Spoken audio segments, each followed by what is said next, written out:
लोग अनुवाद कैसे बनाया जाए इसके संबंध में धातु रूप का प्रयोग सीखेंगे। धातु रूप का मतलब क्रिया का प्रयोग कैसे किया जाए, इन धातुओं का प्रयोग किस तरह से हम लोग करते हैं, यहाँ पर एक उदाहरण के रूप में आपको बताया जा रहा है।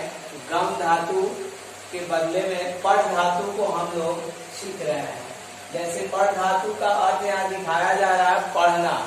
तो पढ़ना है कि लट लकार लिखा गया। लट लकार का मतलब वर्तमान काल। उस वर्तमान काल का पहचान क्या होगा, तो यहाँ हम लोग देख रहे हैं ता ते ती, यानी क्रिया के अंत में यदि ता ते ती अगर लगा हो तो हम लोग लट लकार का प्रयोग करते हैं।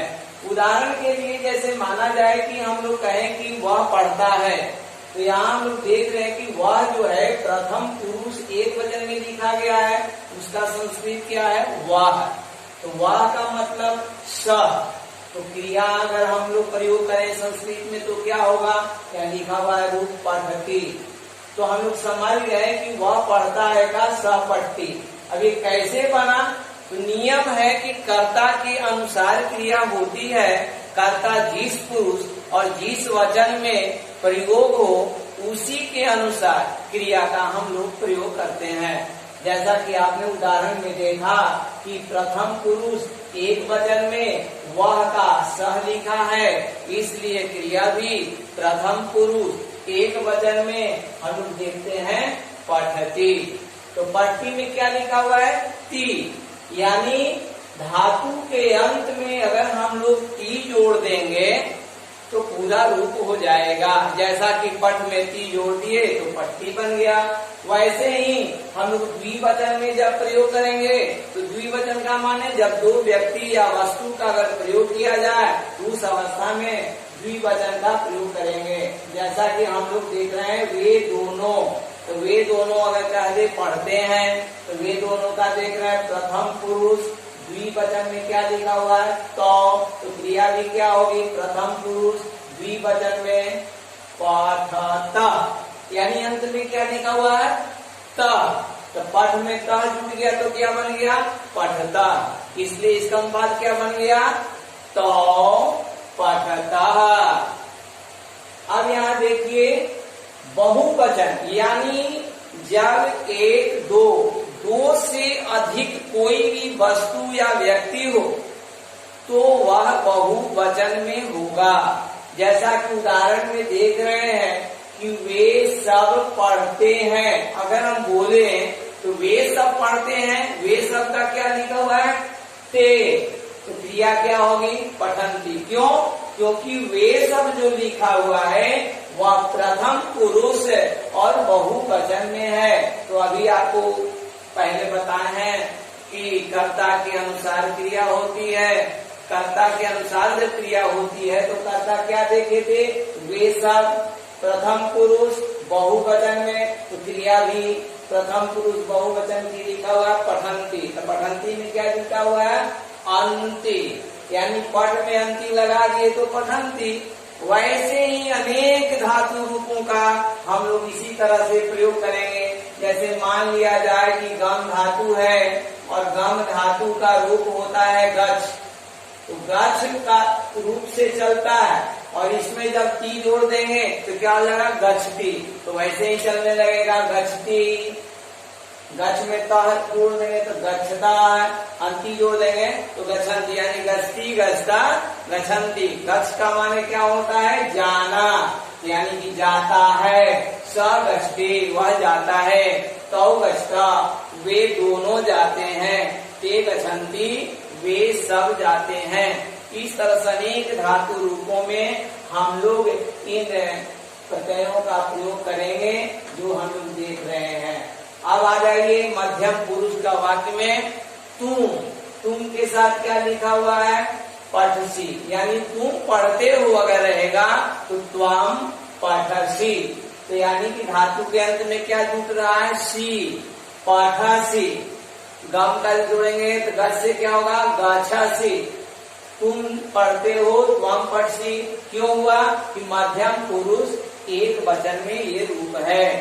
तो आपको पहले भी बताया गया कि कर्ता के अनुसार क्रिया होती है। तो कर्ता को हम लोग देख रहे हैं कि मध्यम पुरुष एक वचन में है, तो क्रिया भी मध्यम पुरुष एक वचन में क्या हुई, पढ़ना का, पठसी। तो त्वाम पढ़सी यानी तुम पढ़ते हो, तुम दोनों पढ़ते हो, युवाम पठथा, तुम दोनों पढ़ते हो, तुम सब पढ़ते हो, यूयम पठत। क्यों? क्योंकि तुम सब बहुवचन में है, तो तुम सब जब बहुवचन में है तो क्रिया भी बहुवचन की हो गई, पढ़ता। पढ़त में क्या लिखा हुआ है, था, यानी सी था था।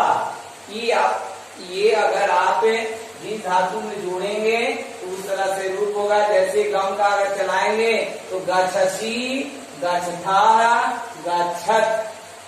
अब आइए उत्तम पुरुष। उत्तम पुरुष में हम लोग देखते हैं कि मैं क्या है, उत्तम पुरुष एक वचन में, उसका क्या संस्कृत है, अहम। यानी अगर हम कहें कि मैं पढ़ता हूँ, यानी कि अहम पठामी। क्यों अहम पठामी हुआ?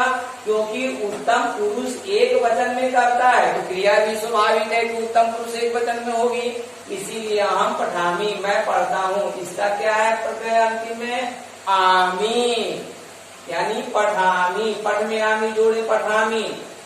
हम दोनों पढ़ते हैं, आवाम पठावा, हम दोनों पढ़ते हैं। तो आवाज छूट गया पढ़ में, तो पठावा। हम सब पढ़ते हैं, व्यायाम पठामा, हम सब पढ़ते हैं। तो इसका क्या हुआ प्रत्यय अंतिम में, पठामी, पठावा, पठावा जो लिखा है अंतिम में है आमी, आवह, आमा। तो गम वाले का गच्छ में जोड़ेंगे तो क्या होगा, छामी। देखिए गच्छामी,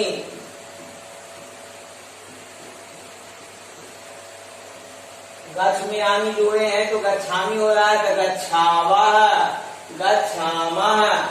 तो इस प्रकार से हम लोग अनेक धातु का प्रयोग कर सकते हैं इस लकार में इन प्रत्ययों को जोड़ करके। अब उदाहरण के लिए कुछ धातुओं का अर्थ आप समझ लें और उससे आप अनुवाद बना सकते हैं। जैसे मान लिया जाए कि हम लोग लिख रहे थे गम, गम का भी बताए थे कि गज से चलता है रूप, जिसका हिंदी होता है जाना। खाद, खाद का माने होता है खाना।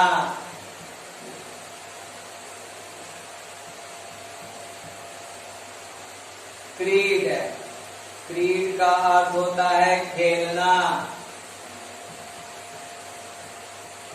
अब मान लिया जाए कि वाक्य हमें बनाना है कि वह जाता है, वह जाता है। अब देखिए यहाँ पर हम लोग सीखे थे कि प्रथम पुरुष एक वचन में अगर कर्ता जैसा रहेगा तो क्रिया भी वैसी ही होगी। तो वह का हम लोग यहाँ देख रहे हैं कि स होता है, तो स लिख दिए। अब जाना का आपको बताए हैं गम, गम से क्या बना है गच्छ, तो गच्छ में कौन सा जोड़ेंगे, वह के अनुसार प्रथम पुरुष एक वचन में ती जोड़ देंगे। तो गम, गच्छ में ती जोड़ते हैं तो बन जाता है गच्छति, यानी इस प्रकार से हो गया वह जाता है का सह गच्छति। उसी तरह से सब का बनेगा, जैसे हम दोनों, मान लिया जाए कि हम दोनों जाते हैं, जाते हैं। तो यहाँ देख रहे हैं हम दोनों का क्या लिखा हुआ है, आवाम। यहाँ देखिए आवाम लिखा हुआ है, मत आवाम उत्तम पुरुष द्विवचन में, दोनों जहां लगा समझ गए कि द्विवचन में, तो हम दोनों आवाम। तो अब उसका रूप क्या होगा, आवा जोड़ देंगे किस में, गच्छ में, तो गच्छावा से लिख दिए गच्छावा। इस प्रकार से हम लोग लट लकार में धातु रूप का प्रयोग करते हुए अनुवाद बना सकते हैं। धन्यवाद।